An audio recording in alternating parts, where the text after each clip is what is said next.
Sachin and me, we were sharing a room, and 10 minutes later we hear a knock and Dilip comes to our room saying, "I'll have to sleep here tonight."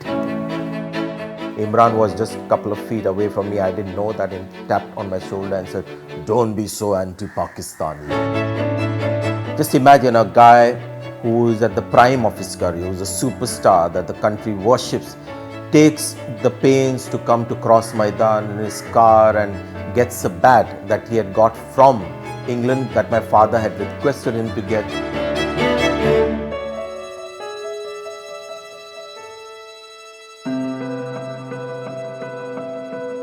The early 90s, Dilip Vengsarkar was the captain and sometimes the vice captain, and he was a different generation, much senior to me, and then I was from a certain generation. Sachin played in my era, but he was again a lot younger than me. So there was this big age gap between the three of us, but it was amazing that all three of us would hang around together in the evenings after the match and have fun. And Dilip Vengsarkar, despite his age, seniority, was unbelievably was actually scared of staying alone at night in his room. So he actually liked having roommates, which was the norm at the time. But Dilip, being a senior player, was always given a single room. So there was this resort that we're staying in New Zealand. It was pretty quiet, surrounded by trees and stuff. So we were taking a walk after dinner, and Sachin and me looked at each other and we said, let's start a nice, scary story and make Dilip's life miserable, so that when he goes back into the room, he thinks about all that. So I asked Sachin, what was that thing that you saw in your, Sahitya Savas colony? You were telling me you saw a lady at night with the hair, our typical, white sari and all that. And Sachin immediately took the cue and he started building on this story. And I could see Dilip Vengsarkar walking with us, trying to shut out all that was being said.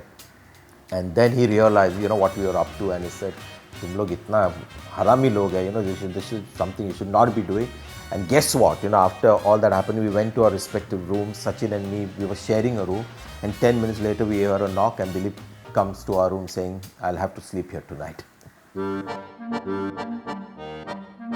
Just imagine a guy who is at the prime of his career, who's a superstar that the country worships, takes the pains to come to Cross Maidan in his car and gets a bat that he had got from England that my father had requested him to get. My father used to play with that brand of bat called Grey Nichols. So he'd taken the trouble actually to respect my father's wishes, procure the bat in England, then carry it to India, and then carry it to the ground, because he knew that I was playing a club match there at the Karnataka cricket ground at Cross Maidan. Just imagine the man to think like that and make that kind of effort. That had to come into the book, just to show that, how different Sunil Gavaskar is in that regard.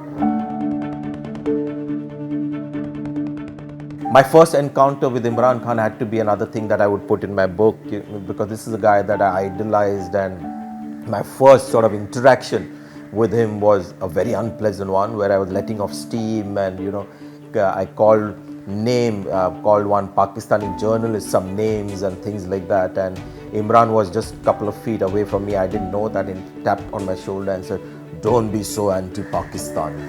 And I was like completely, I wished that the earth would open up and swallow me. I was so embarrassed. I said, what the hell have I done? My first interaction with my God, and this is what I've done.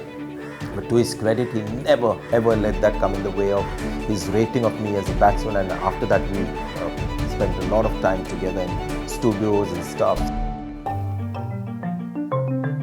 This was a limited overs match. I was on the threshold of playing for India. As it turned out, I had to go in and bat in the last 7-8 overs, the slog overs. And I was thinking to myself that if I go out there and I try to score runs and get out, it would be a failure and my chances of playing for India would be hampered. So I told Lalchandra Rajput, it's possible I can bat down the order, so that, even if I get in the last 7-8 overs, I won't get a big score. It's not going to help my case, trying to get into the Indian team. And Lalchandra Rajput didn't like the way I was thinking. He said, okay, fine, I'll do it. But the expression that he gave to me, or the reaction that I saw from him, clearly told me that I had sort of diminished in his eyes as a cricketer.